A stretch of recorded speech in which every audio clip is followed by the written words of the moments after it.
playoffs in its entirety, the JJ Reddick news, the Monty Williams news. But we'll see what's gonna happen. Big up to man like CM as always in the building. What you say, my bro? Oh man, big up yourself, man. Big up Chino. Big up to everybody inside. The NBA season is over, but at the same time, we've got the draft coming up soon. There's a lot of things to think about during this off season. Big decisions, big appointments.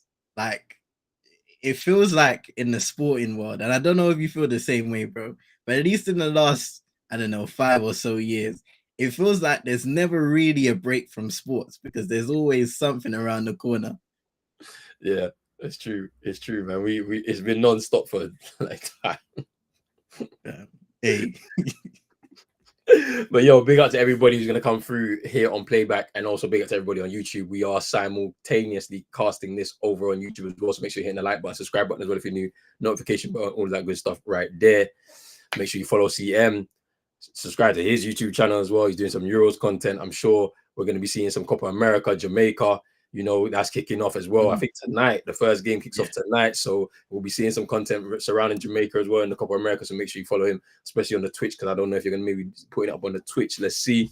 But yeah, man. Hey, big up to Chino as well. He's going to come through when he comes through in it. Like, I know right now he doesn't want the smoke in it, but like I'm reserving some smoke for him for when he arrives. But look, there's only one place to start in it, right? The Boston Celtics on Monday night, Tuesday morning for us. Securing the 18th banner against the Dallas Mavericks at home, winning in 5 games, put on a great performance at home to put them away.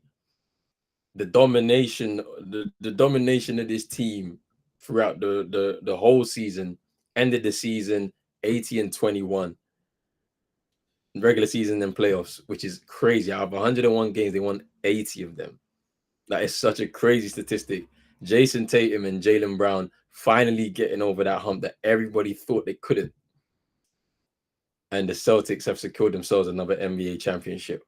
These guys have etched themselves in the history of the Boston Celtics and now can be put on that same type of pedestal as a Larry Bird, as a Cedric Maxwell, as a Bill Russell. Hey, Gino! What are we saying? Oh, what are we saying, bro? Your cripple trophy, bro. Your everybody, Giannis, Dame, Jimmy, Embiid, Brunson, OG Anunoby, everybody injured. Who cares about that? Who cares? We beat who's in front of us, okay? At the end of the day, you could talk about Brunson. They couldn't beat the Pacers on their home floor. Game 7, the Garden. You let them shoot 74% from the field. There's no excuse for that. I'm sorry. At home, Game 7? No. As for the Giannis thing, Giannis is his fault. You know what he did? He rushed himself back from the first calf strain that he had in the regular season. Had he decided to just manage it well enough, he would have played in the playoffs and then gave Dame some help. He did. He rushed himself back, so that's his fault. As for the OG Anunoby thing, that's Tibbs. Tibbs ran them guys to the ground. We know this. We saw it, and we all spoke on this. So you can't put that there, okay? Embiid is always injured in the playoffs. We know this. Their roster construction has been very poor in Philadelphia. We know this. So you know what you need to do. If I'm the GM of Philly, I'm getting myself Laurie Markkinen. I'm taking him out of Utah. I'm gonna grab him. I'm taking Brandon Ingram out of New Orleans. I'm grabbing him too, and we run it. If I was the GM, I know they'll find it. They'll find this clip and they'll go and do that. But I think they go for Paul George, and I love it. Go for the injured and declining player. I'm good with that. That's what you need, because you're not gonna get anywhere with that. But anyway, I got smoke for you, Chino, because this is, you know why? Because you were talking a lot. You thought that this team was not going to be able to win this championship. I don't care who we played in the finals. We would have beaten them. I don't care who it was, because we watched this playoffs all together and we saw the weaknesses in all of those teams. You think my coaching staff wasn't going to be able to exploit them weaknesses? Look at what happened with Denver, right? In the Lakers series, we saw their weaknesses. That little double big lineup, and the thing about it is with LeBron, he's a big guy, so it's like he can masquerade as that guy, right? That can just be there as a bit of a, I don't know how to describe it, but he's a deterrent for Jokic in the paint. And that weakness was exposed in the Timberwolves series. We saw it live. And then at the same time, they have roster issues. They haven't got a lot of depth, no quality off the bench. That was exposed too. Jamal Murray was injured, they said, but everybody's injured in the playoffs. So I don't know, because there was one game he was hot, and then he's scoring game winners against the Lakers on your head top and all that. Like, so it's a bit funny. You can't be using them kind of excuses. Like, I like the fact that the one thing I like about Luka is when he sat down after all of those losses, and people were saying, "Oh, you're injured." He said, "Hey, it doesn't matter. If I can be on the floor, I'm going to be on the floor. I'm going to play." And that's what he did. He didn't complain. And B coming on TV on NBA Countdown talking about I was injured, and you're always injured, so you don't need to use that excuse. We know this already. Like, you should be more focused on helping your teammates in the different moments. Look how rattled you are, bro. You man are rattled. Who's Celebrate your rattled? championship, man. You're the one that's talking. You spoke. I'm giving you what you said. You're rattled. The champions are here, bro. Bro, I got you rattled, bro. You're gonna have to see this for a whole season, because we're back in them playoffs again next year, and we're making a run. Hey, bookmark this. Hey, bookmark this. Clip this. Clip it right now. CM, screen record right now. Clip it. The Boston Celtics will not make it past the second round of the Eastern Conference next season. We are going to be champions again next year. If we are healthy, the Boston Celtics will not make it past the second round. We're going to two. And I don't want to hear if we're healthy. Everybody played this season without being healthy. I don't want to hear you, man, come with your excuses. Back to back. At the end of the day, even during this finals run, during this playoff run, we didn't even have Kristaps. We literally lost him during this playoff run. He put his career on the line to play in Game 5, bro. Literally. He needs surgery. He's going to be out for months. And we're still going to watch everybody with our Horford at 39 years old. We're still going to watch, man. Look, Sam Hauser couldn't hit a shot in the Eastern Conference Finals. He came in that final. Look at the way he was defending Luka. Like I said. Luka. Boston Celtics. They were saying Luka and Kyrie were the best backcourt duo in NBA history. I said, huh? How? How can you come up with this?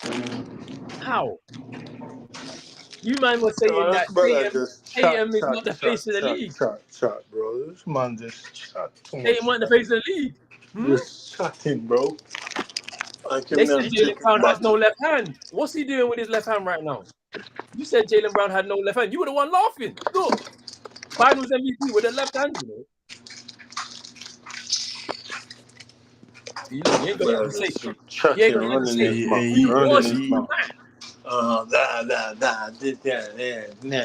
got more for you though. I have more for you.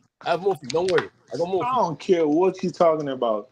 Like I said, what about it? You damn. You might the slideshow. What about this one? He's a dick rider, bro. He's trying to be viral so much. We did it. Trying to be like LeBron and KG. And then the next thing, he's trying to follow Steph Curry. What they gonna say now? Bro? That's Steph Curry talk, bro. Like, what are you doing? And then what's the next thing? The Kanye West. Everybody wanted to know what we're gonna do if we didn't win. I guess we'll never know. Bro, be original, bro. Hey, why are you such a hater? Why? The fact of the matter is, this guy is coming to the league. No scandals. This is my middle name, bro. No scandals, no drama, none of that. Just hoop. And hoop at the highest level, elite. He's just a single baby mama. because that's what he act like. The female. That's Hey, what he act Jimmy like. Butler is he's the bitter baby mother. I'm telling you, because every single time he's got something in his mouth, it's always negative.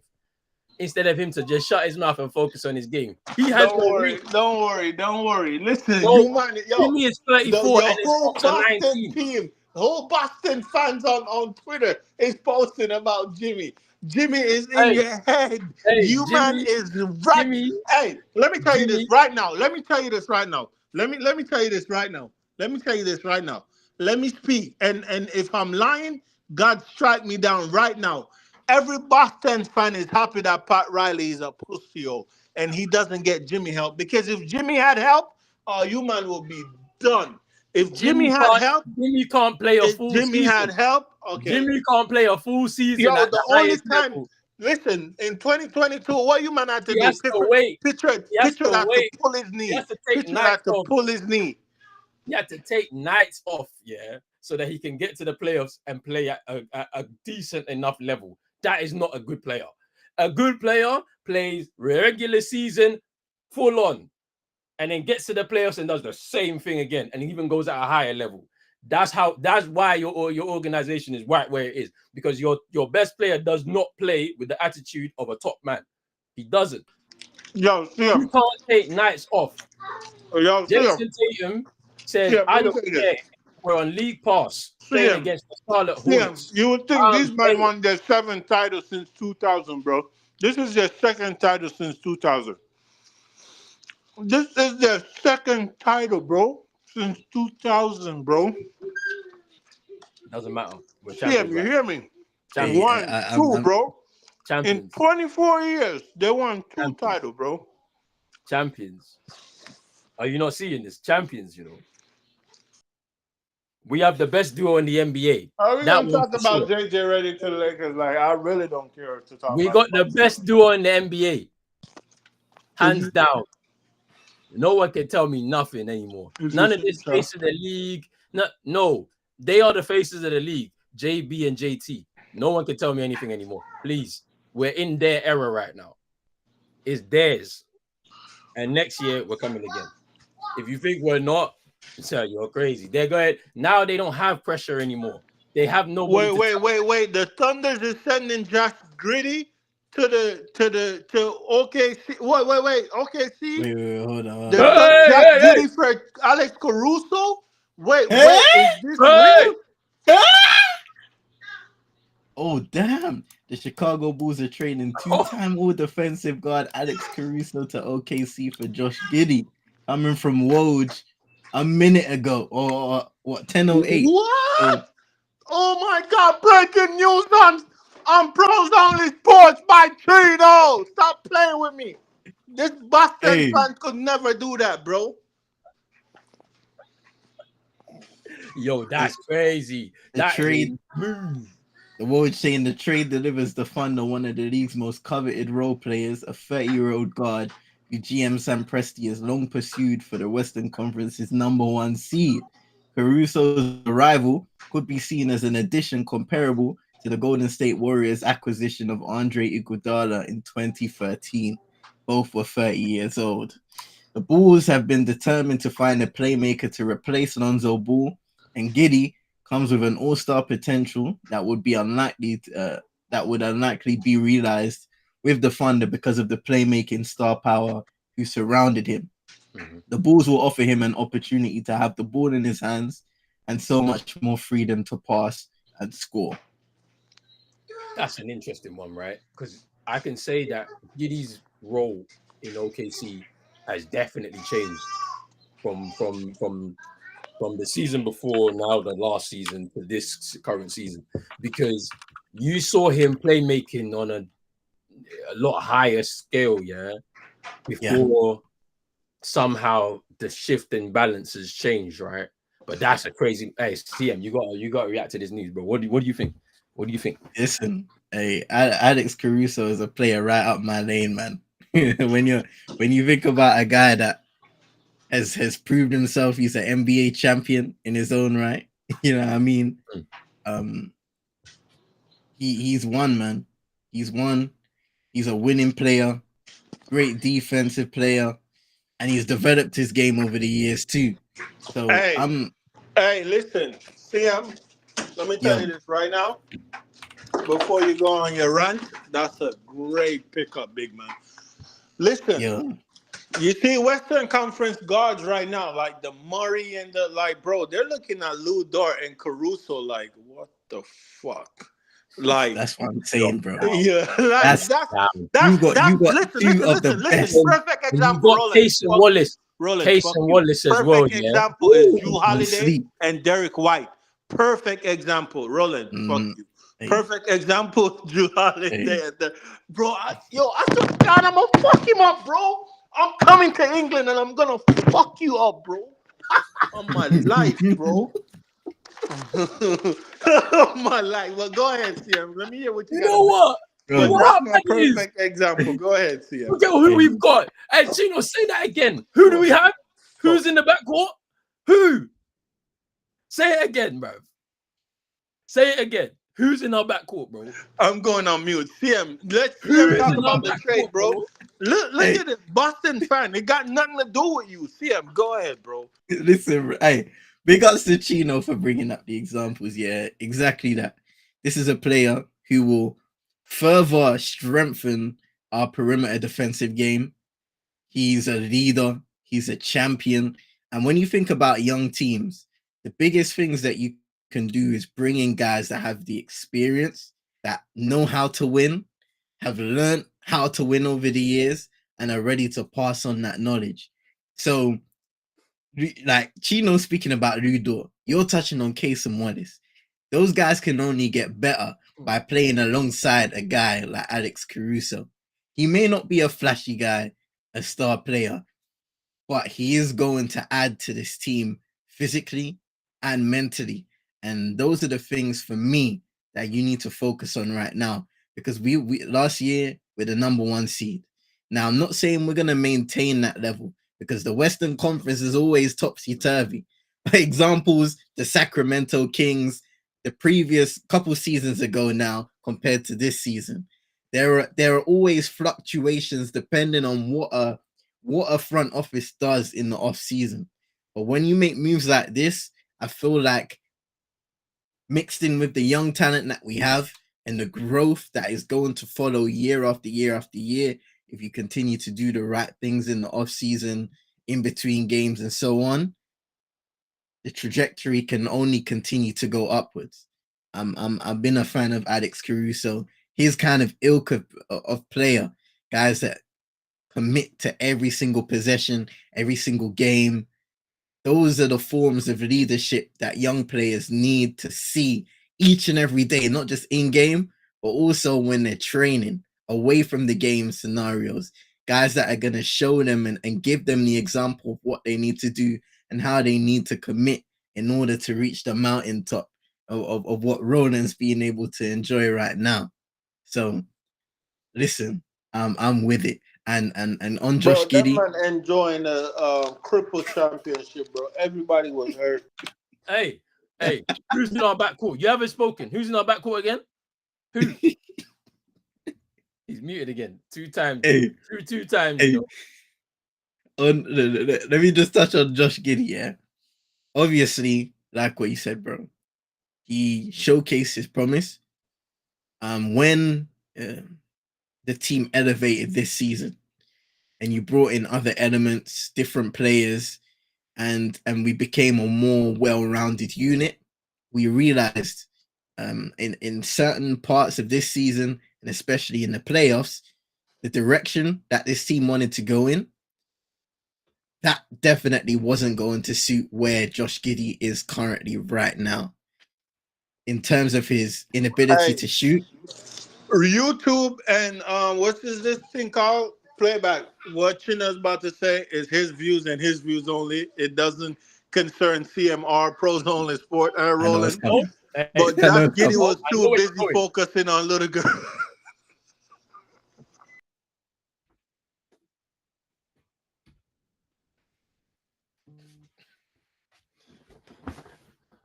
See, this is the reason why.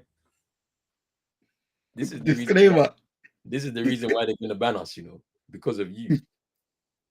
eventually there won't be any big free show because of you. Allegedly. You allegedly. Let me put don't that even slap the allegedly on it. You just go straight for it, bro. You don't even slap allegedly on none of these things you be saying. But nah, you spitting though. He was the one. Like, honestly, I thought they would have used him to get a KD. But to be honest, they don't even need to use him if they want to go that route. If they want to go back, you know what I'm saying? Yeah. Visit the KD coming home type of thing. They need a center. And the market is nice because there's players out there. Like, you could steal away Isaiah Hartenstein. Yeah, you might lack rebounding still. What's the name? Will help with that. Nick Claxton is out there available. Like, there's players that can be grabbed, but like that's a move though. And like, there's one thing you're forgetting as well, CM, that it's the 3-point shooting of Alex Caruso. Yeah. Something that I think you lacked in that series against Dallas, right? Because you know Dallas, they put up a lot of threes, and if you don't take away their threes, then you know, like I think with most teams in it, like if you don't take away a 3-point shot from most teams, you might lose that night, especially if they put up a large volume, right? And Alex Caruso showed in clutch moments as well.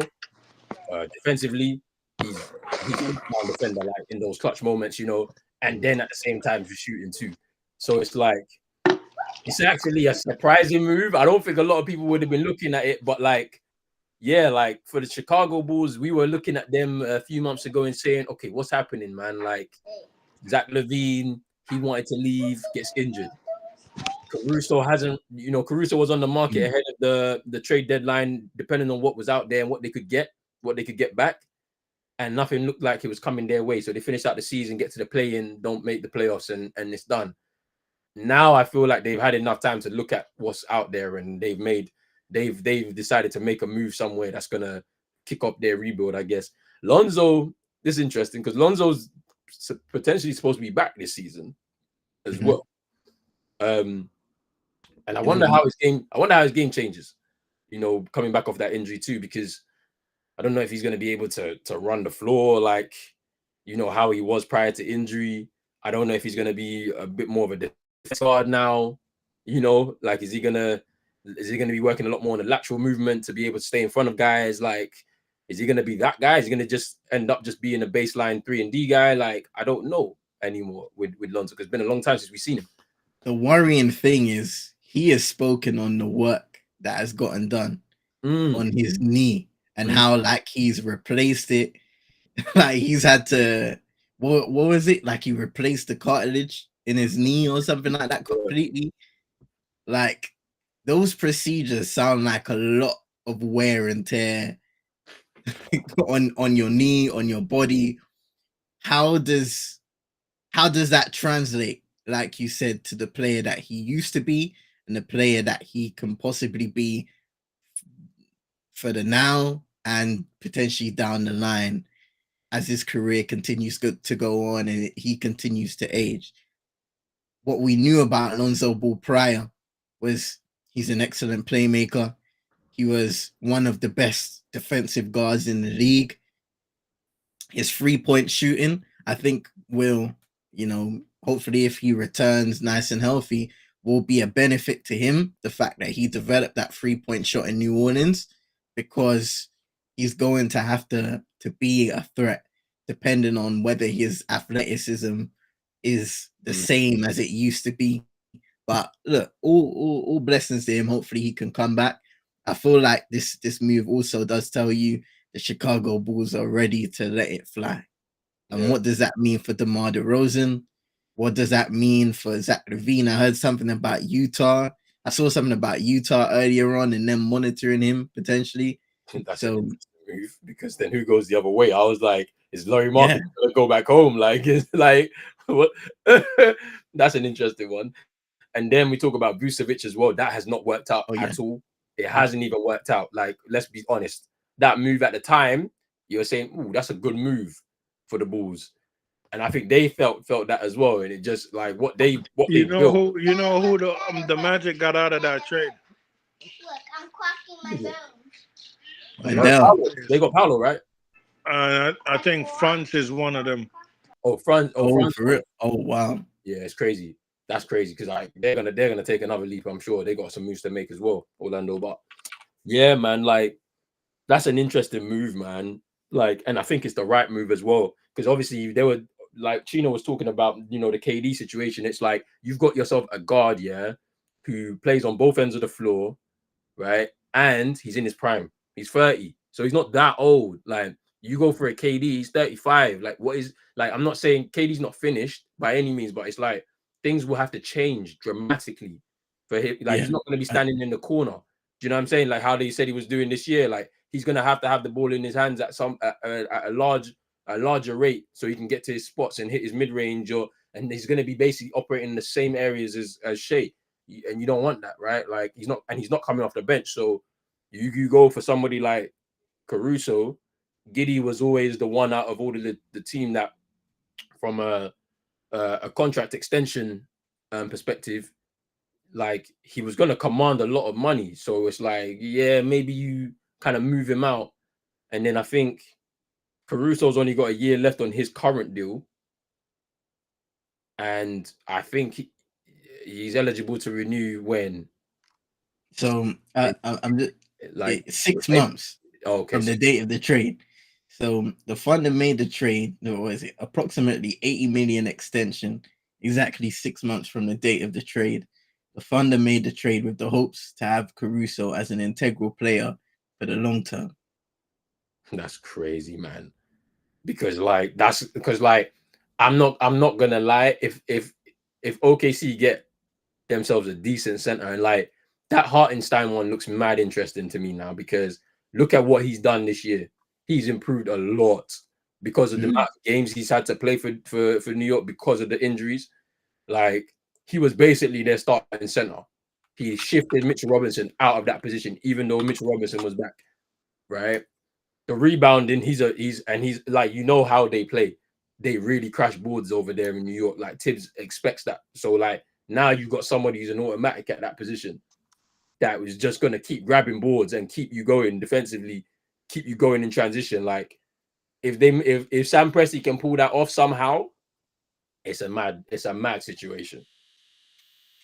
Because we look at Hartenstein as a player and you be like, nah, man, he might not be the. But sometimes you don't need a name. You just need someone that can just do the job, like, and do I agree. Well. Like, I agree with that. We have the stars. Yeah, next thing you and know, the up and coming guys. Yeah, you just need a guy, like someone that's a star in the role that they're gonna have in that team. And if his job is only to grab boards and distribute it out to the guard, Thunders are gonna draft their center. It's gonna be crazy. Say again. They're gonna draft their center.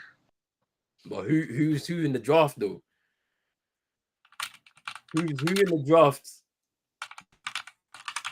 is gonna be that guy? When you've got cap space, so you might as well use it on Hartenstein 25, I think, or something. He's young-ish, I think.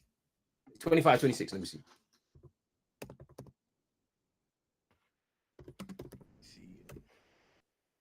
$26.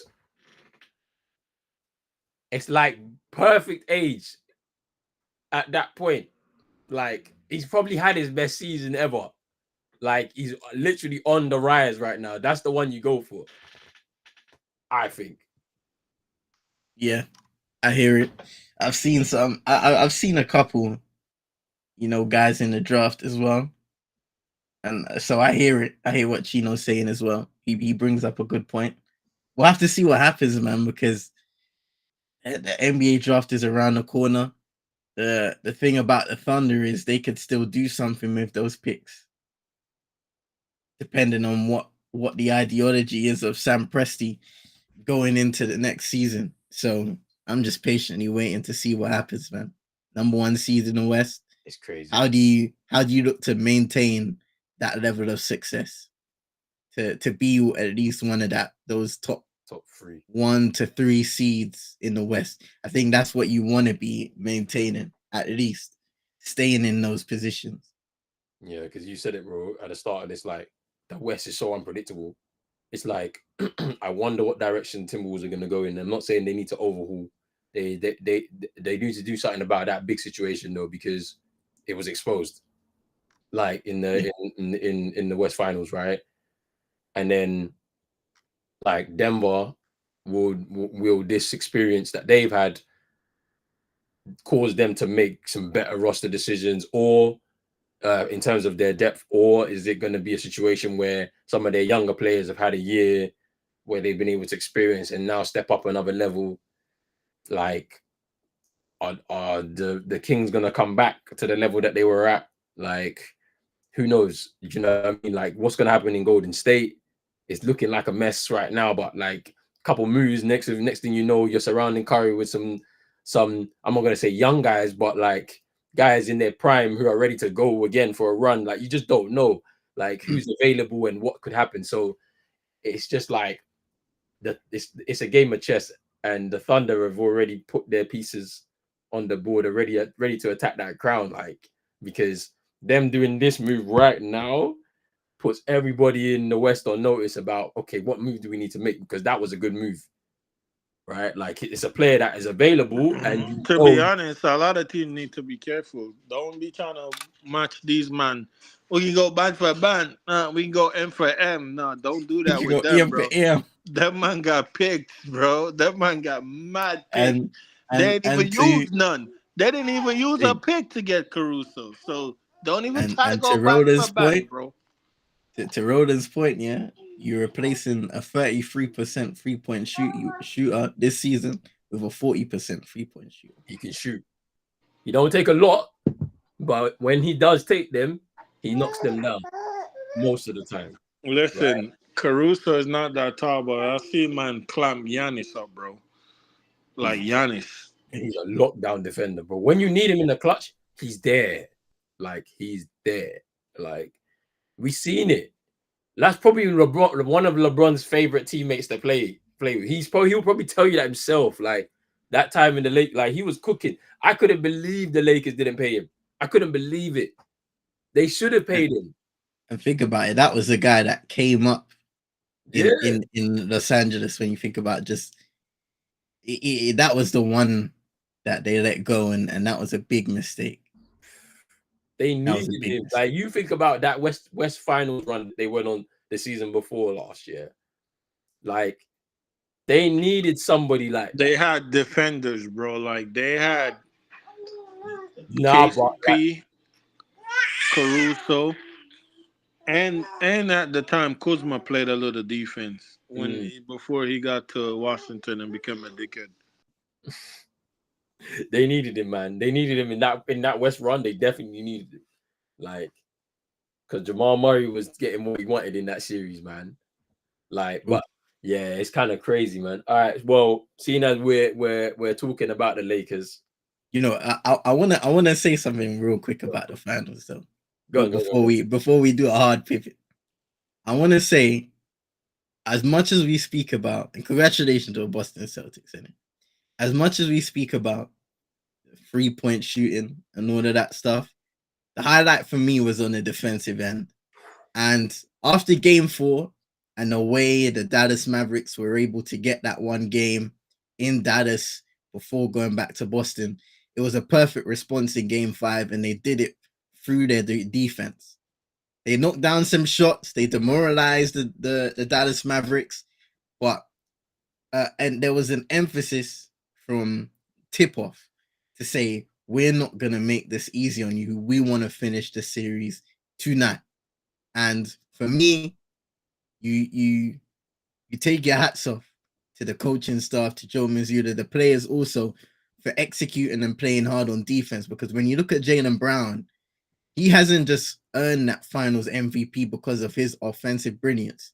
He's done it because he has accepted the challenge all playoff long on both ends of the floor, up against Luka, Kyrie Irving, multiple guys switching on, Drew Holiday, Jason Tatum, Jaylen Brown, Derek White.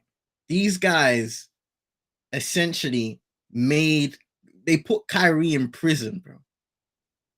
For as long as I've been watching the NBA, and I'm sure other people will see differently, but I haven't seen life as hard for Kyrie in a specific stretch than I saw in this series. Kyrie Irving to me is one of the most gifted scorers of the basketball that I've ever seen.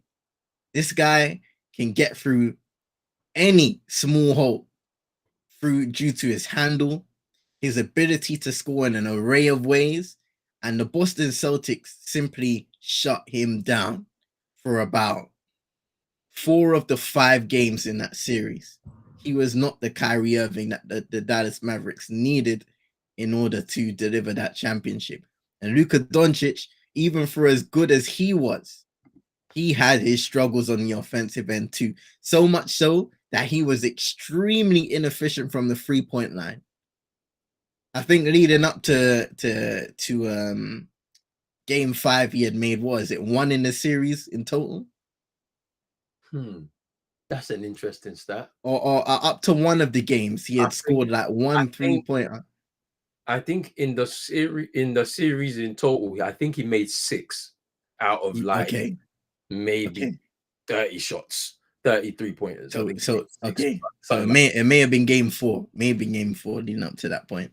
But yeah, I just, when you look at defense and you study defense, you got to look at this series, you got to look at these players and how the Boston Celtics play, because we question all season long, when your 3-point shot's not falling, what are you going to do in order to diversify your offense and make sure that you can still win games no matter what?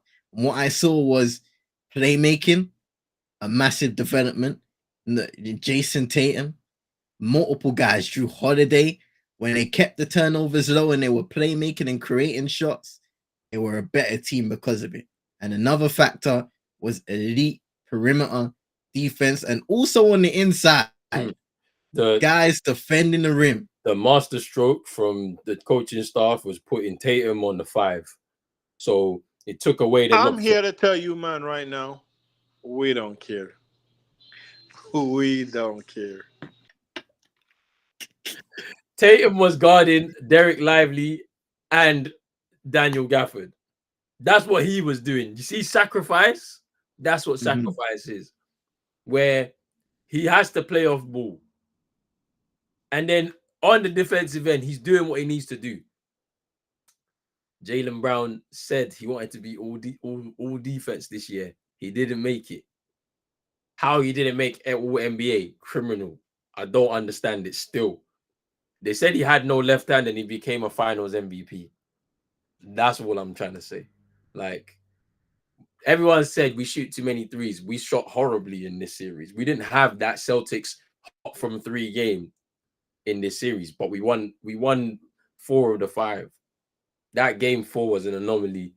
And to be honest with you, they let go of the rope pretty early on in that game. So that by the start of the 4th, the whole starting 5 was sitting out.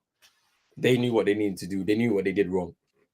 And they addressed it simply in game 5. But look, that banner's going up on opening night. Those rings are being given to them guys. And it's all about who is stopping us next year. That's what I want to know. Who is stopping us next year? Because the only thing that's going to really stop us is health.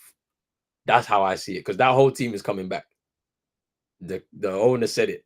Everyone's coming back. So, there may be some little tweaks to the bench or whatever, like who knows. But for the most part, that top 6, 7 players, they're coming back. So, it's going to be interesting. It's going to be interesting. But look, let's move on to the Lakers, man. JJ Reddick, head coach. What are we saying, man? Like, because for me, I was like, JJ Reddick should not be going to the Lakers in that kind of high pressurized situation where you have LeBron and AD and they're expecting you to be competing for a championship year in, year out. They had the Dan Hurley deal on the table. I think they lowballed him because he's expecting, to come in. I'm a champion, college level. I've got experience. It might be my first job in the NBA, but I'm ready at this point in my career. And they were kind of like hesitant to give him the real money that you're gonna have to do to take someone away from their college basketball routine and the chance to make history. You got to tear him away from that, and the only way you're gonna be able to do that is putting a big bag of money on his table. And he didn't do it. They lowballed him, so he was like, "Nah, I'm good." And then now they're with JJ Reddick. So, what are you man saying on this JJ Reddick move for the Lakers, man? Wait, what? JJ Reddick confirmed. Yeah, and I'm making my daughter a grilled cheese, man. Go ahead. Wait, what did you ask me a question? What do you think about JJ Reddick? Oh, the podcast gonna be lit, innit? No, listen. JJ got a smart basketball mind, bro. If you hear him talk, not from the LeBron podcast, but if you hear him talk basketball, like on his own podcast, the old man podcast, and then even on ESPN, even the LeBron podcast kind of showed, you know what I'm saying, the insight to how great of a basketball mind he is. JJ got a great basketball mind. First time head coach though. This is a big ask, you know what I'm saying? Like the Lakers have championship aspirations. Like, is JJ ready for that? I don't know. But what I would say though, different from Yamed, Darvin Ham with his Yamed can't coach nothing. When out of timeout situation, that clipboard, when we look at it, when JJ have the clipboard, it ain't gonna be empty. Or what Darvin Ham clipboard said, what it was like, it was letters talking about like lock in or like play harder or something like that. I can't remember. But you might know what I'm talking about, right? I know you. But JJ Reddick clipboard, like, it gonna be lots of X's and O's and markup, and it gonna even confuse a lot of the players. Bar your LeBron James, who's also very smart basketball wise. But yeah, man, it's a good pickup. I think it's a good person to bring into the coaching world. We need more smarter coaches. We need to get rid of the Doc Rivers and the Darvin Hams and people like that. Like, oh my God, my black community about to flame me. Not like that, but that man trash. But, bro, it's so crazy because the next coach I'm about to say is black too, Monty Williams. No, don't do that. Don't do that to Monty, bro. Listen, Monty can chill. Monty got fired on Juneteenth, but got a $65 million payoff. You hear me? You hear me? When you put it like that, it's hard, you know, man. He's still getting paid from the Suns as well, mind you. Bro, $100 million from 2 jobs. $100 million from right 2 now. jobs. That's black excellent. He don't need to work. But what I do say, I have a prediction in my group chat. In my Heat group chat, I said either he's gonna go with Spo, Kerr, or Pop. One of those 3, he's gonna be the assistant to. The assistant. My bet would be if the Cavs give Kenny Atkins the job, then he'll go with Kerr. Or if the Cavs give the Heat assistant coach Quinn Cook the job, he will go with Spo. But I do see him going because he's really he's close with those 3 guys. You know what I'm saying? Yeah. But yeah, I don't know. CM and Roland, you guys can talk about JJ Reddick. Let me finish up my daughter grilled cheese, man. I almost burnt the thing. You know, and nobody grilled cheese. Oh man. Okay. And she be chatting shit too, you know. She was like, "That you're burning. Ew, I don't want that." You're gonna be standing there doing it again. She's gonna make you do it again. Yo, fam. JJ Reddick. Okay. So the Lakers, I've made it look like they were having a thorough assessment period of all of these options. We know there's not a lot of like experienced high level coaches on the market right now. A lot of them are either in assistant roles or just in jobs in general. So getting rid of Darvin Ham, there was always going to be a position where I feel like they were going to take on an inexperienced head coach. And when you do that, I feel like you have to take your time. Something that the Lakers potentially haven't done in the past, and that has, that has led to them making rash decisions that has negatively affected them for multiple seasons now, multiple years. So going into this one, you mentioned Dan Hurley. It's hard to take him away from that situation when you're so attached to winning and you want to go for more. Like you said, it has to be a great offer. The offer wasn't good enough. Monty Williams, if the Lakers were to go in for him, I feel like everything they've been trying to do, they'd be contradicting it, because you couldn't have anticipated Monty Williams being gone from that Detroit job. So automatically, you would have to take more time to then assess him, do interviews and all of that stuff. JJ Reddick is a guy, I know it's a controversial name because of the Mind the Game podcast with LeBron James. But beyond, when you look beyond all of that, first year head coach, of course, that will bring us challenges. We have seen Ime Udoka. We have seen Joe Mazzulla have success in those scenarios. Very different scenarios than the Los Angeles Lakers, I will say. Thank you.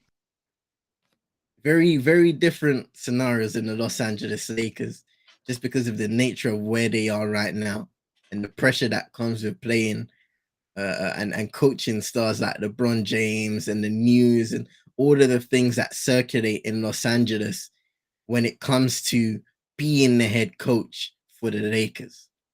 So that is one challenge that he's going to have to overcome, or just go head to head with all season long, as long as he is there. But as a basketball mind, I think we've all seen on his numerous platforms that he understands the game on a high level. As a player, he was obsessed with the intricacies of the game of basketball, understanding how to maximize yourself. And then as he got older, understanding how to be a great communicator, to be a great teammate, and to maximize other people. He was never one of those star players, and he always admits this.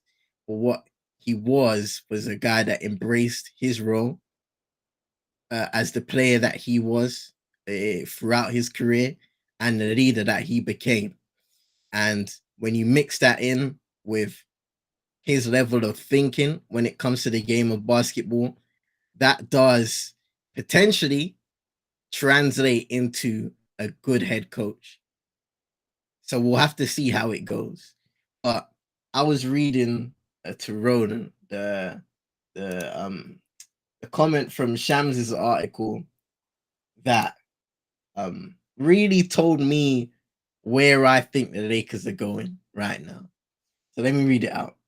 It says the 39-year-old Reddick checks many of the boxes on the Lakers' extensive checklist for their next coach. He's drawn internal comparisons to a young Pat Riley as a coaching prospect who jumped from playing to the broadcast booth to the coaching chair. Los Angeles is confident he can be their version of Eric Spoelstra or Steve Kerr, a culture setter who can grow with the franchise for over a decade. So this is not something that the Lakers are going into and saying, okay, we need you to win right now. And this is what I interpreted just from that little snippet. If you are talking about over a decade, that means that you, over the time of assessing head coaches and thinking about what your next direction is going to be, you're not just thinking about what you're going to do to get the best out of LeBron James and Anthony Davis. You're thinking about what the Lakers could look like 5 to 7 years at least down the line. And that to me is interesting. When you think about LeBron James, you mentioned it, bro, still has a player option to think about. 9 days to go. June 29th is the deadline to make a decision on that. Then he's either a free agent or not.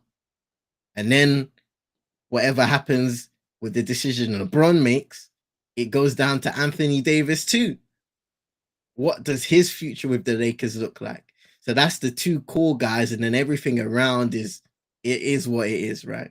Because that's just the roster constructed to try and maximize what you could have got out of LeBron James and Anthony Davis, and ultimately their peak after the championship was a conference finals appearance and being swept by the Denver Nuggets.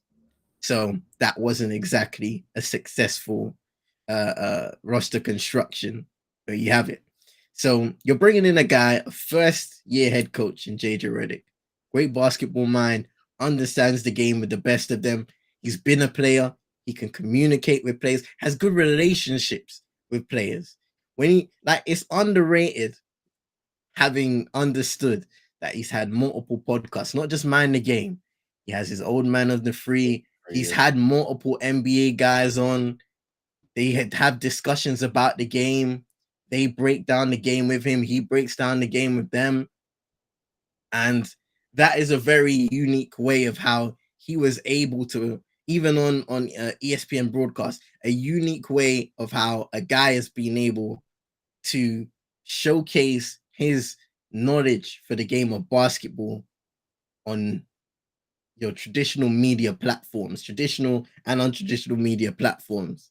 So it's a unique scenario. It's going to be interesting to see how he grows into the role, because it's an unforgiving place to be. It's relentless and ruthless. Like, bro, you summed it up pretty well, man. Like, I think it's interesting as well, like when just that last part you were speaking about, just the platforms that he's been able to showcase his knowledge on, right? He's also built network, right? Like, so bringing all these guys onto these various platforms that he speaks to them about the game, and they have discussions about the game on, right? Potentially puts him in good stead in terms of attracting players to his potential project that he has to be the spearhead of for the next 5 years, you would say initially, and then whatever happens beyond that, right? If you're talking about someone that's going to come in and set a culture, it's interesting, right, when you say that, because a coach has to set a culture, and then the players do. You have a core who one is 40 next season, he's 40 next season, and the other guy is in his 30s, right? That's not the kind of core you need to be hanging on your hat with a first-year head coach, in my opinion. I think, you need to go a bit younger, and this is where, when you read that statement to me before we came online, I was like, they look like they're heading into rebuild mode, because you can't have that situation like kind of ongoing. And then it's like, I'm looking at LeBron and I'm like, he still hasn't decided what he wants to do here. Like, there's a conflict of interest in terms of the podcast that they do as well, which is like, you can't have your head coach and your star player who already have an independent podcast, and you can say it's independent, but it's not. It's linked now because of the fact that you both work for the same organization. So it's like, what happens there? I don't know. Like, I think LeBron leaves. I don't know where he goes, and it's not linked to his son or anything like that, but I think he leaves. Like, or he stays 1 year and then leaves. Like, he'll turn down his player option, re-sign to the terms he wants, and then play there for a year. They won't do much, because I don't know what kind of roster moves that they need to make. They need to basically make a couple of moves that set JJ Reddick up for the future, right? And that means basically kind of building a new core. And you never know, with LeBron's brilliance still at his age, it could potentially propel them, or it could project them a lot quicker, on the timeline that they're looking for the Lakers, because you still have that talent in LeBron. So I think it's one or two things. In my mind, I'm like, he rejects the player option, becomes an unrestricted free agent, but then re-signs with the Lakers in the terms that he wants for 1 year, and then they have to the front office have to make some big moves. And when I say big moves, I'm not saying go out there and get a star. I'm talking about getting maybe 1 or 2 players that fit what the current team needs now and what it's going to look like in the future, and then utilize the brilliance of LeBron and AD in the crucial of moments across the season to be able to get them to where they want to get to. I don't know if that is a championship, but like, yeah, because I can't see them just going back into the realm that they were in prior to LeBron arriving and after Kobe had retired. I don't think that they want to be in that kind of rebuild type mode. I think they have to make some really tough decisions about their current roster, because it's like, I'm looking at Austin Reeves. Unfortunately, that experiment has not worked, and you've paid him a lot of money. I don't know if he's going to be able to be that player that you think you're investing in my opinion. The Rui one is a bit more interesting. I don't think he's had enough game time from the start to showcase exactly what he has. So I don't know about that one. But you know what? In that one, I feel like to avoid making the same mistake, if he hasn't been given the time, tough luck. There's been a reason for that, you know, because Austin Reeves, yeah, I look at him and Tyler Hero in you know, there are some differences to their game, right? But I look at them relatively similar in the situations that they're in. Better for me now, because I feel like in Miami, Tyler Hero was a guy held on constantly. You know, you were constantly told that he was going to be a crucial piece. They wouldn't trade him for specific players. But in the end, he's been slightly, or some would say significantly, overrated in Miami, where there were numerous opportunities to improve their roster by simply packaging him and sending him elsewhere. And I feel like the Lakers could make the same mistake, or have already made the same mistake with Austin Reeves. Not saying they're both bad players, they're both good players.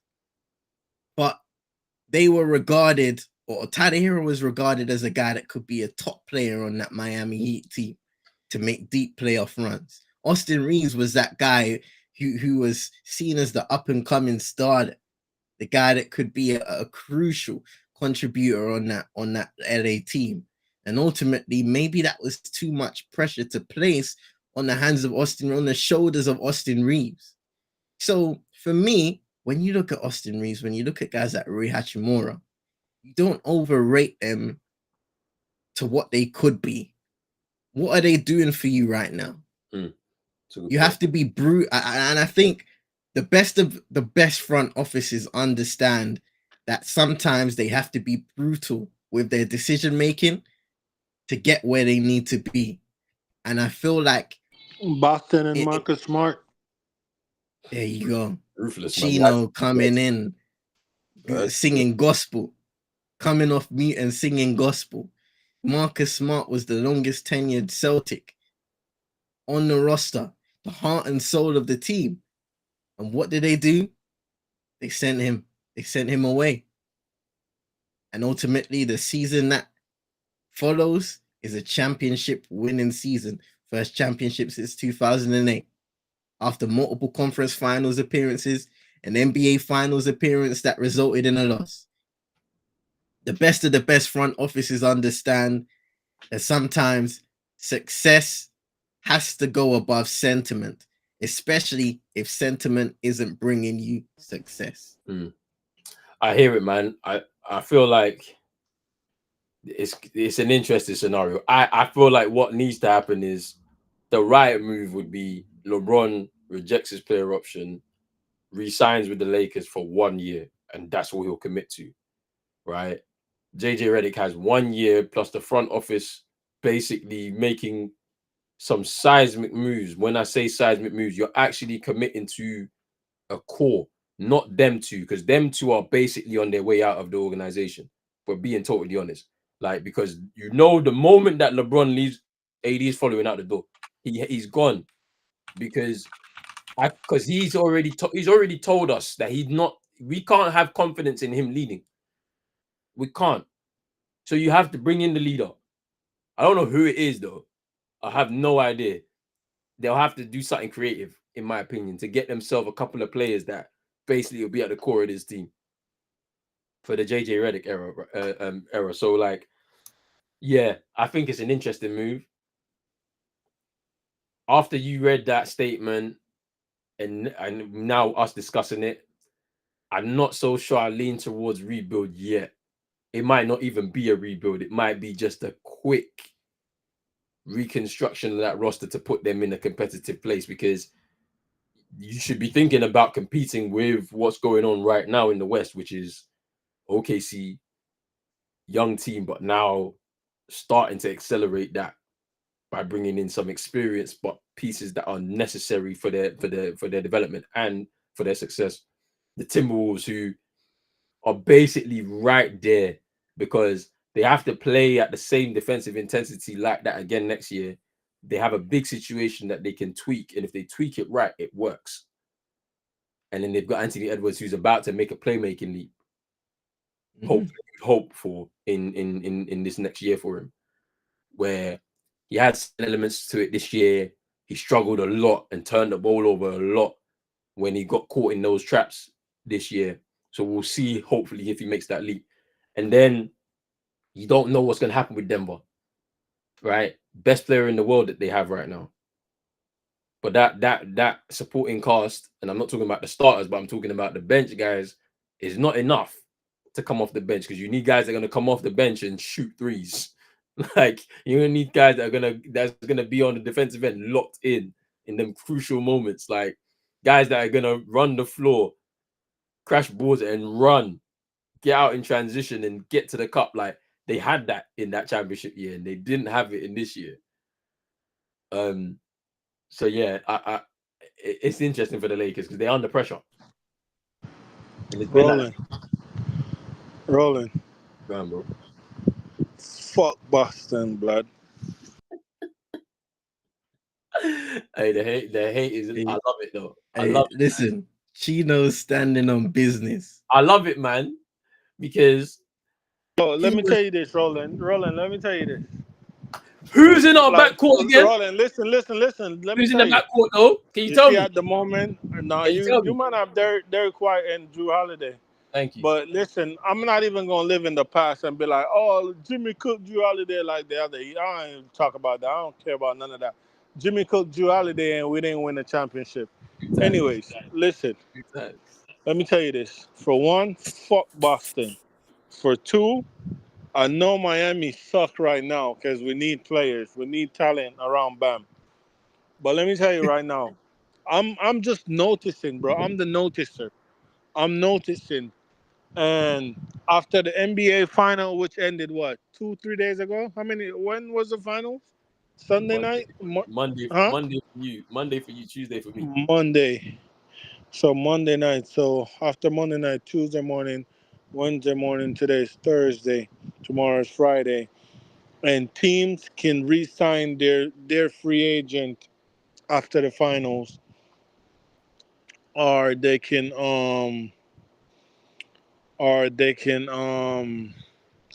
extend players. And I've noticed that a certain someone in Cleveland haven't signed any extensions yet. Roland, let me tell you right now, don't let us get him. You see how he was dropping 40 on you without Bam setting no illegal screens. And he was dropping 40 bombs on you, man. You said this last year with Dame, and Dame went to Milwaukee. Be careful what you wish for. Keep talking, Miami, and you will see Miami. That guy, he'll resign there. Or he's going to Brooklyn. Miami fucked that one up. He's not going to Brooklyn, but Miami or he's going to go enjoy Wemby. Don't speak because you're in trouble.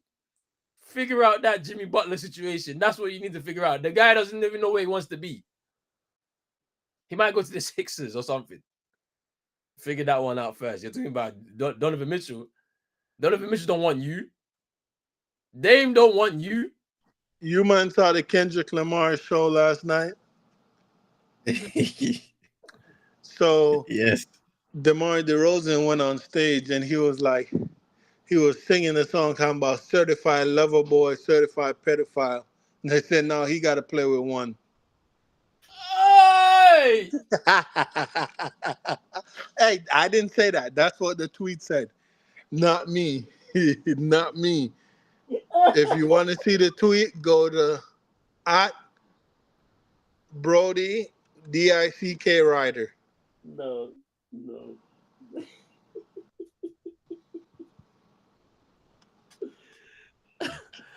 Oh my days. CM's frozen, bro. CM frozen time because of this. Nah. CM, let me ask you a question. Would you take Bam Oh, in OKC? oh hell yeah.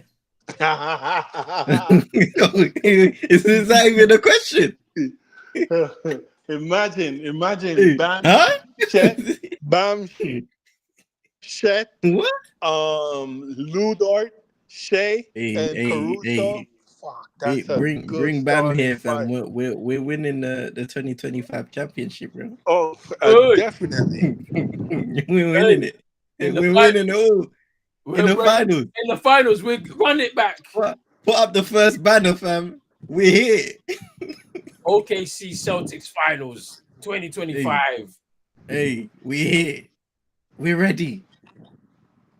I need Al Horford 2 rings, Hall of Fame secured. Hey, bro. Nah, I'm happy for happy for Al, man. I'm happy for Big Al. Hey, right. We're gonna wrap this show up on this one, yeah. Monty Williams Ooh. fired as the Detroit Pistons coach. What's you man's thoughts on this? Because I look at that Detroit Pistons team, yeah. It's a talented group of players. And I was like, when Monty signed, I was like, ooh, they got themselves a good coach. And he could do something with that roster. It's young. I'm not saying they could be challenging, but they can push for playoffs. They can push, play in, something like that. And it just didn't work out. Now he's fired, making 80 million a year because he's still getting paid off of the Suns as well. What's your man's on that situation, man? So, an interesting thing that I read up about is they brought in a new president of basketball operations, but they said the decision to fire Monty Williams came from ownership. So I thought about it. You know, Detroit, they went on the longest losing streak in a single season in the NBA history. It was a terrible season for Detroit. When they actually won the game, it was like them winning the championship. That's how bad of a stretch they were on when they broke that losing streak.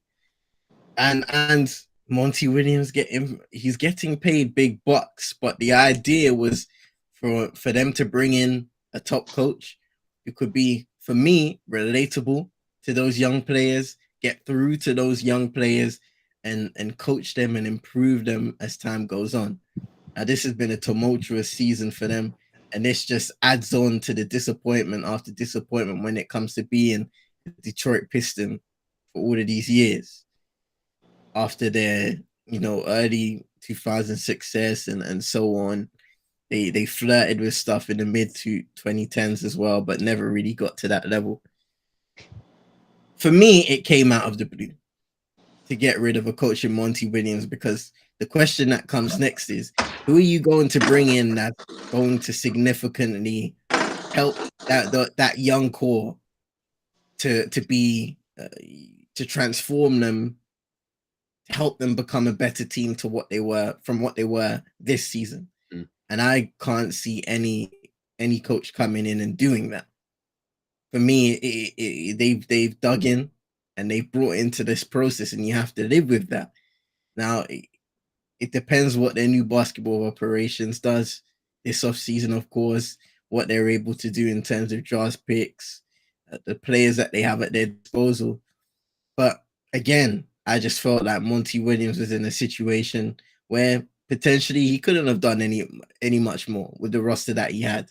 And to me, it confused me when that decision came out, because I'm looking at them and saying, cool, you can be a poorly coached side, and maybe that was the case. But to me, what were you expecting when you hired Monty Williams? That's the question. Maybe I'll throw back to you. I'll throw back to Chino as well. If you go back a year ago and you say Monty Williams has been hired as a Detroit Pistons coach, he's earning this much amount of money, what are you expecting him to do in the 2023-24 NBA season with the roster that they had? What were you expecting?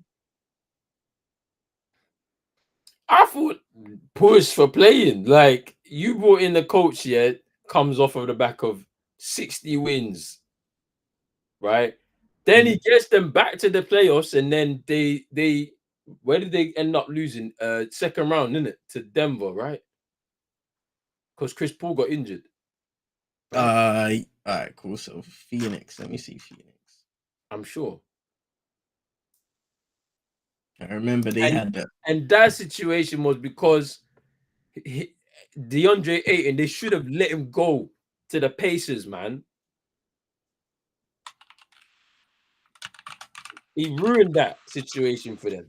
I will say them that the way that whole playoff run ended. So yeah, the Suns, they got past the Pelicans. Was this 2022, 23, 2023 playoffs? 2023. Right? So they was Clippers first round. They beat the Clippers in 6, I think, in the first round. Yeah, so 2023 playoff bracket I'm looking at now. So yeah, they get past the Clippers, win 4-1. They go up against the Nuggets and they fall 4-2. Denver Nuggets still win the series. And then he gets done there, right? And that the Chris Paul gets injured in that series, and it was basically, lights out. They didn't have no one to replace him. It was finished. And I thought it was harsh that they let him go there at that point when he got them to a finals. Like, they lost, fair enough, tough, innit? Like, but you was able to take them there. Like, and you didn't sort out the clear issues within that organization, that locker room, for him to be able to continue to build on the progress. Should have gotten themselves a center, one that was willing to rebound. Like, do you know what I mean? Like, I just don't understand why they didn't get that one over the line. Like, if they did that, he probably still would be in the job right now. They got themselves a point guard, they probably still be in a job right now. Like, I just don't get it. But anyway, so my expectation was you give him time because you gave him that huge contract. So I believe it was 5 years, right? It's 5 years. He was basically, or he was one of the highest paid coaches in the league. So I'm thinking, okay, so you're looking at this long term. You brought him in, you pay him this money, you are building a squad. There's a lot of talented players in Detroit. Paid, one of the Thompson twins, I think it's Asor Thompson, not it. Yeah, Amen's in Houston. So it's Asor Thompson, Jalen Duran, who they picked up in the draft last year, really good rebounder. He's going to be a good defender when it's all said and done, for sure. There's Jaden Ivey as well, who they picked up in the draft as well the year before. Like, there was some good players there that they could use. But then it seemed like there was maybe some issue between him and Jaden Ivey, because Jaden Ivey wasn't starting games, he was coming off the bench. So maybe there's an issue there in regards to that. Some of the roster decisions were a bit strange. Like, Bogdanovic out the door, went to New York. Alec Burke was there as well, I think, and also went to New York. Very strange situation. Like, and I was saying, okay, maybe the average age of the squad is a bit too young. They need to bring in some experience just to help them along a little bit and push. The front office decided not to do that. So, not to mention, Cade Cunningham is coming off a season where he played only 12 games in 22-23. He bounces back and plays 64 this season, but just based off of what we've been speaking about, your star guy is virtually playing in his second full NBA season, or you're hoping for him to play in his second full NBA season because he didn't get that experience the previous year. Yeah, so I'm thinking when you look at all of that in its entirety, you're like, okay, he's ready to go now. He's got experience of taking teams to the last possible moments. So you give him the time, you continue to make tweaks to your roster to try and improve it, and then gets it to a point where after maybe 3 to 4 years, you're ready to compete now. That's how it's supposed to be. But like we speak about this all the time, right? Like it must be one of the most difficult jobs in the world, to be the decision maker from a sporting side. It's like we can sit here and talk about it, but in this reality, it's so tough to get it right. And that's why not everyone can do it. Because there's so many moving parts and there's so many elements to it. It's about meshing the right characters so that people can gel, because players have to sacrifice in order for you to win. I've seen that with my team. Drew Holiday could have come in and just said, I'm a champion already. None of you are champs. So I'm the guy. But no, he just said, I'm just going to do what you tell me to do. And he did that. And everybody else followed the same lead. When you're in them kind of situations with a lot of young players, every one of those young players wants to stand out. And if you don't have selfless characters in that locker room, it can all fall apart. And that can also be a detriment to what you're trying to build, like if you're a decision maker. So something's going to have to change there. It will probably start with the coach. When we talk about coaches being culture setters, that's kind of what they have to look at, where the coach is going to be someone that has to massage a lot of egos from these young players and make sure that everyone is following what he wants. And then from there, you can build and move forward. And I feel like Monty, maybe he has a very, I want to say, tough way of handling things. Because if it worked in Phoenix, where he had some experienced players there, right? Because they all experienced when he was working there. Like there's a lot of experience, especially in that starting five, right? Like, and you move him out of that situation, you take him into a situation where there's a lot of young players. That tough love type of situation may not mesh well with characters of these younger players in this new generation. What you man talking about? Monty. Like, I reckon he maybe moved a lot with some tough love, and it may have alienated some in that dressing room. And then all of a sudden, the front office are like, yeah, we got to make this change now before like we waste a lot of this young talent we've been able to accumulate over the last 3-4 years. Like, and now they have to really make a really like rational decision about what type of character that they want to be leading the team, who's going to set the culture so that they can put themselves on a platform to win. Like, but hey, I'm glad it's not my job, innit? Like, that's what I'm gonna say, bro. Because that is difficult. Because you got fans. Because them fans in Detroit, they've been suffering for years. Yeah. Suffering. So there's pressure there. They are a former champ at the end of the day. Don't matter if it's 19 years ago, 20 years ago, 21 years ago. It don't matter. Like they are expectant of something. So I don't know, man. I think can I say it's the right move? Only time will tell. I think based on last season, like it was a horrible season. Like the Celtics won more games in the playoffs than they won in the whole season. So that's, when you put it like that, it's damning. Like Celtics won 16 games. I think they won 15 in the whole of the regular season. Like, so it's one of those where only time will tell, because it's a young team. I just don't like the one thing you want as a fan is not to see a young team with all this talent get wasted. And the only way that's going to happen is if they get the right coach to be able to lead them. And if their front office makes good moves to help maximize some of the real talents that will probably shine on that team in the long run. But yeah, it's crazy. But look, you can only wish the best for them, innit? Like, I'm not gonna be one of them guys and say that I watched a whole load of Pistons games this season, but just watching from afar, you can see that there's something seriously wrong. And with this new hierarchy that they've put together, new president of basketball operations and so forth, their biggest focus needs to be culture setting. And that, of course, comes from a head coach, bringing in the right head coach that embodies what you want. But of course, the hierarchy need to be the first people to set the tone in that situation as well. Yeah, man. I don't know, man. We'll see what happens there. But Chino, can you hear us? Chino, I don't know if you can hear us. You saying that you can't hear us. You might be struggling. Hello? Yo, can you hear us? What's up? Oh, let me see you shoot that. Hey, that's a dunk. You dunking already? Let me see you dunk that again.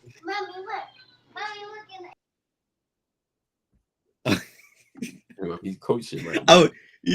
I was talking to us, man. I was like, wait, hold on a second. He's coaching right now. He's coaching. Hey, Chino. What's up? Hey, you coaching right now? Yeah, my daughter, she's playing the basketball. Fair enough, bro.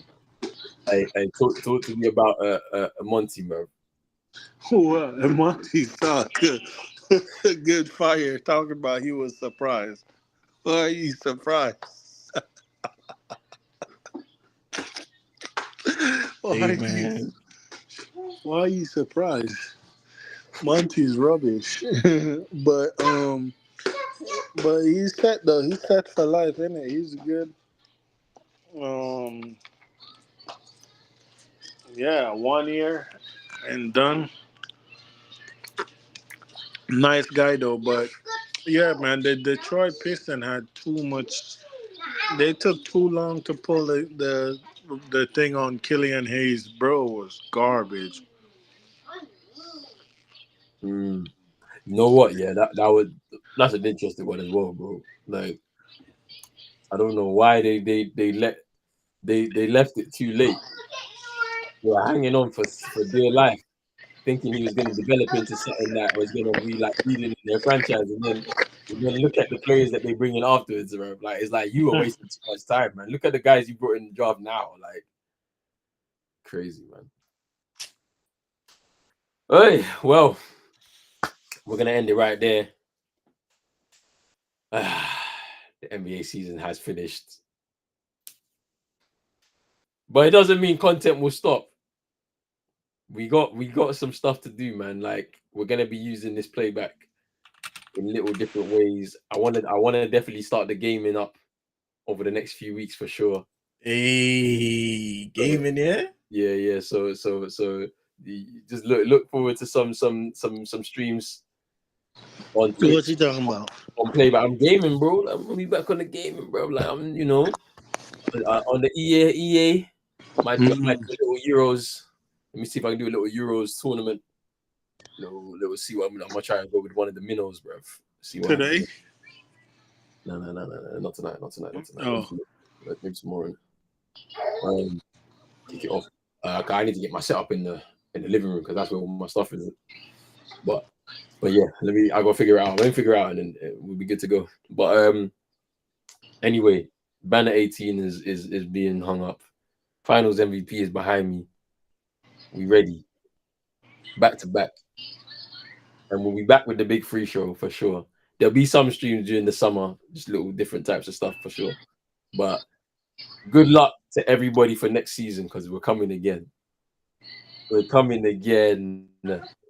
And Chino, I know Miami will be there. Oh, trust me. Okay. Trust me. They're gonna be where? In Cancun again. Huh? Cancun. Enjoy yourself, man. Enjoy yourself, because when October come, nobody talking about that championship again. It's a new season.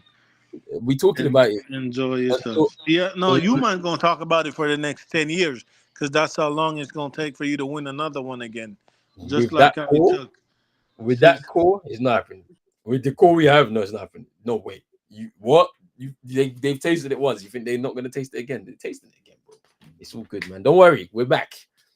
Anyway, big up to everybody who's been tuning in. on the YouTube as well. Make sure you're hitting the like button, subscribe button as well. If you're new, hit the notification bell. Make sure you go follow CM22ENT on the Twitch, on Twitter. Subscribe to his YouTube channel because Euros and Copa America, Jamaica, they're kicking off the campaign. When do they start, bro? We got so on the 22nd. I think it will be the 23rd for me. But Jamaica versus Mexico.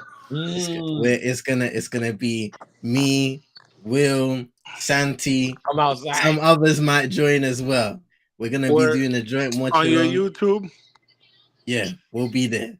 And I'm also looking to do the other 2 group stage games as well. So you can catch. I'll probably be doing those ones solo over at CM22ENT. So catch it. I'm looking forward to it. Copa America starting tonight. Yes. So yeah, man, we've got a lot of sports to enjoy this summer. Come on. Yeah, Euros is heating up, man. Every game is looking pretty good, you know. I can't lie, I've been enjoying for sure. But yes, people, big up to everybody. We'll be back soon. Peace.